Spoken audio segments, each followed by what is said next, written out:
friends, welcome to my final live reaction video to Star Wars Celebration Japan 2025. This is a reaction video to the day 3. My hair is all bumpy there. To day 3, the final day. It was a 3-day event taking place in Japan. And I'm here to just kind of give you my thoughts. I know that I got a few views that come in as we go, but a lot of people put it out on the rewatch. So in terms of announcements, the last day of a Star Wars Celebration tends to be a day that's not filled with a ton of brand new announcements, other than the big question is when and where will the next celebration be, which is like kind of what they did at the very, very end of it. But they did talk a lot about visions, some more in more detail. They brought in a lot of the creators. Now, the interesting thing on Celebration Live was that they did not. It was primarily, I would say, 95% was done in English, at least to the viewer. In the person watching the video, it was done in English. But there was one of the hosts that was fluent in Japanese, was bilingual, and did have a couple of interviews with different creators and artists and artisans and people doing visions that were, it was completely in Japanese, excuse me. And I kind of like that. Even though I didn't understand it, I did appreciate, this is being held in Japan, and I did appreciate the back and forth between the two languages. But as far as Visions was concerned, I mean, I'm excited about Visions, but it's just something kind of another cool thing to kind of take off the shelf and just look at. I know that certain episodes of the Vision series have gotten really, really big a huge following, and some not so much. But I think that's kind of cool to kind of let them experiment with different things and see what we can do. So, see what works and maybe what doesn't work. But it's definitely got a nice Japanese tradition with manga and Japanese animation. So there was a lot about that today. There was one cool other thing that came up, and it really, I think it was announced at a panel, like even a day or two earlier, but we got a little bit of it on the live stream, on the Celebration Live stage, where they were discussed. They brought out some, I recognized them right away. They were the Disney Imagineers, or at least one of them for sure that I've seen for a few years. And they were basically talking about the upgrades happening to Star Wars Millennium Falcon Smuggler's Run, that's going to include, add I guess the Mandalorian and Grogu. Obviously, they're still going to have Hondo. They're not getting rid of their really awesome animatronic, but it's going to be just a new story. And it was a couple of cool things about that. I mean, yeah, I'm glad that the Mando is going to be involved with it, and Grogu. I knew there wouldn't be an animatronic of them. I knew it would all be in video story. But what was cool about it was that the engineers, for those who've never been on Falcon Smuggler's Run and Galaxy's Edge, there are 6 seats in a cabin. 2 of them are pilots, 2 of them are gunners, and 2 are the engineers. Now, the engineering role is, of the 3 different roles, pilot, gunner, and engineer, kind of the least fun. All right, but not that it's no fun. It's just that you just basically, when the ship breaks down, you press buttons that light up, and that's basically it. It's kind of the same as a gunner, actually. It's not like the gunners control where they're gunning. So, so I guess you could say, unless you're a pilot, it's just not as fun of an experience, or at least not as interactive. But now they're changing that. They're giving the engineers a chance to decide where they go. I believe you start your adventure on Tatooine, which is kind of cool to go back to a familiar planet, similar to Star Tours, only it's a little bit more game based. And then when that's done, you go on, and when Tatooine is done, the engineers can decide where they go to. I think it's Bespin, maybe Endor, and Coruscant. I know Bespin and Coruscant in there. I'm not 100% sure if Endor is, but that's kind of cool. So, and as somebody who often takes the single rider line to get on that ride, I'm often bumped into the engineering section. That'll be a cool place to be now, so I can choose where we go. But so I'm excited about that. I'm also excited that they're going to bring those cute little BD droids into the parks all over the world, especially Hollywood Studios, which is the park I frequent the most. So that is pretty cool. But other than that, there really wasn't a ton of new stuff, new items. So, but overall, a 3-day, because I think they didn't want to put out a huge amount of announcements of things. I think Lucasfilm and Disney have been a little bit notorious, if you will, for putting out announcements that maybe don't come into fruition, or they change a bunch of times before they actually come to fruition fully. So instead of that, they had two things that are starting up. One is done; it's pretty much in post production. That's Mandalorian and Grogu. One is about to start, and that's the Star Wars Starfighter, and then of course the TV show Ahsoka, and then the animated series Maul, and of course Andor's coming out like at the time of this recording in like 2 days. So they just they kept it a little more conservative, which I kind of liked. I thought that was smart on their part. I'm sure that in 2 years' time there'll be other things on the pipe down, on the docket ready to announce. So good on them. It was all together really well done. I gotta say, folks, I was real excited to watch this year. I was kind of salivating at a lot of the collectibles, especially the gotcha, like gumball machine stuff that they have now. They're so cool. They're so cute. They're not that expensive.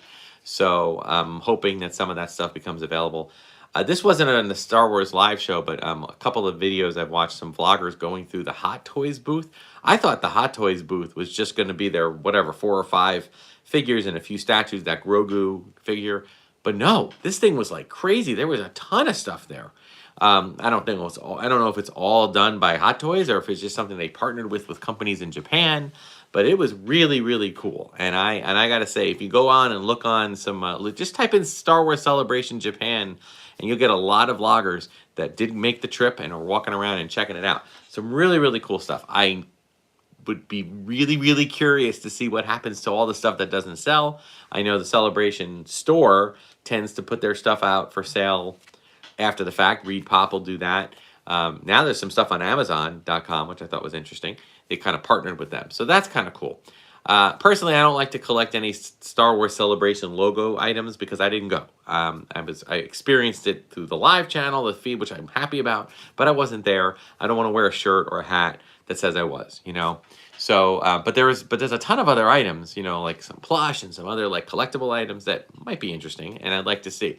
Like I have up here, you can't really see it, but I have a couple of the Max Rebo band members plush that were available at celebrations in the past. So I'd be very curious to see where all of this material, all this merchandise ends up getting sold, if it is going to be available to domestic buyers like me, domestic United States buyers. So we'll see what happens.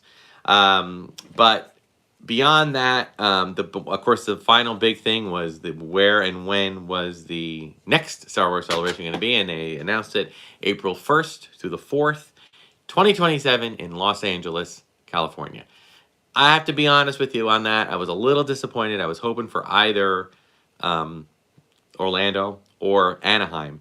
Only because Anaheim is right next to Disneyland, and that Disney, because Disney owns Star Wars, is going to be doing some amazing, if they're like any other celebration near a Disney park, they're going to be doing some Star Wars related stuff during that time. But if you've ever been, I don't know if you know this, but I did it 2007. I think it was 2007. I went to Star Wars Celebration in LA, and I stayed in Anaheim. And it wasn't too bad. I rented a car, and I drove it took me an hour, maybe 80 minutes, or maybe 70 minutes to get to and from the Anaheim hotel I was staying at and the place for Star Wars Celebration. So that isn't too bad. But I've been hearing horror stories. It's been a long time. So that's going to be 20 years ago. Or it's 18 years ago now. I don't think the traffic has gotten any better. So, but I did travel from LA airport to Anaheim in August, and it did only take me, with traffic, it only took me an hour. So, I think an hour is what the going rate is. If there was no traffic, it'd take you 30 minutes. But with traffic, it's an hour. So that's a little disappointing.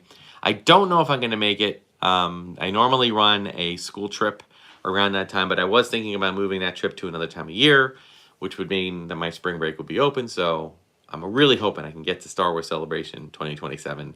It's been a long time. It's been nearly 15 years, I think, since I've been to one. So I really am hoping to get to a Star Wars Celebration at some point in the next domestic one. So fingers crossed. We'll see what happens. Overall, real happy with the entire thing. All the announcements. I wasn't overwhelmed by them, yet I wasn't feeling like we got nothing. just enough to get excited about and pumped for what's coming down the road. I got to say, there was a lot of hidden gems. The Ahsoka panel with Dave Filoni was outstanding. Admiral Akbar is coming back. I am so excited about that. The last day, there was one other one yet today, was the Sidekick panel, which was Anthony Daniels, Alan Tudyk, and Ahmed Best, hosted by Ashley Eckstein. And I just got to tell you, that was a hidden gem. It was so great to hear them all talk about what it's like, to do motion capture, B, to play be in a mask that has no features in it and yet still try to emote. Just that kind of thing is just outstanding and very emotional. I gotta say, I'm loving Ahmed Best coming back into the Star Wars family. He got a bum rap as far as I'm concerned, and I know what love Jar Jar, hate Jar Jar. I never faulted Ahmed Best. I love Jar Jar personally, but I'm somebody who just feels really, really grateful to see his kind of star rise and become more accepted by the Star Wars community, because I never had a problem with Jar Jar. I thought Jar Jar was great, and I think he did an amazing job with the character. But I love that he's kind of come back. He's playing a Jedi. He's the Jedi that saves Grogu in the prequels. Kind of it's a great thing. So anyway, some hidden gems you can watch on the Star Wars YouTube channel. You can watch days 2 and 3 in their entirety. 8-hour live streams. You can watch them. And then look around. Somebody or one or two people might have recorded day 1. For some reason, Star Wars didn't release it. Maybe they'll release it later. But even then, they release a lot of the little interviews and discussions and stuff. So really cool stuff. Oh, we have a comment here. I don't know a lot about Star Wars Legos, but they look awesome. I'm definitely buying them. That KU for introducing me. Oh, well, okay. You're welcome. Yeah, Star Wars Legos. It's really funny. It's an irony. I'm actually getting out of the Star Wars Lego collecting, not because I don't love it. I absolutely adore Star Wars Legos. I cannot tell you. In fact, I am thinking about one item of picking up again, and that is they are now made. They have now announced at Celebration a Star Wars Lego logo. Is that right? Lego logo. And that's really cool. It's basically the Star Wars logo, but in Lego form. You put it together, and it even has little hidden surprises on the inside, and that'll go really cool up here. So I'm definitely looking about getting that. But a lot of my other Legos I have since parted with, and would be parting with most of them. I still have the Falcon, the really big, huge Falcon. I'll probably hold on to that one because that is really cool. And a few minifigs that I think are cool. And I love the Advent calendar that they do every year. So those are things I'll probably still partake in, but it's just making room for other things that I want to collect. So anyway, well, guys, that's it. I mean, there's Celebration for you, all right? There's Celebration in 2025, Star Wars Celebration Japan. Give me a comment on the post video. Like, what did you think? Did you watch it? If you haven't watched it, go watch it. You can always fast forward. There's some dead moments or some slow moments, but you can always fast forward through them and really get a good thing. It's having been to Star Wars Celebration Live is the next best thing.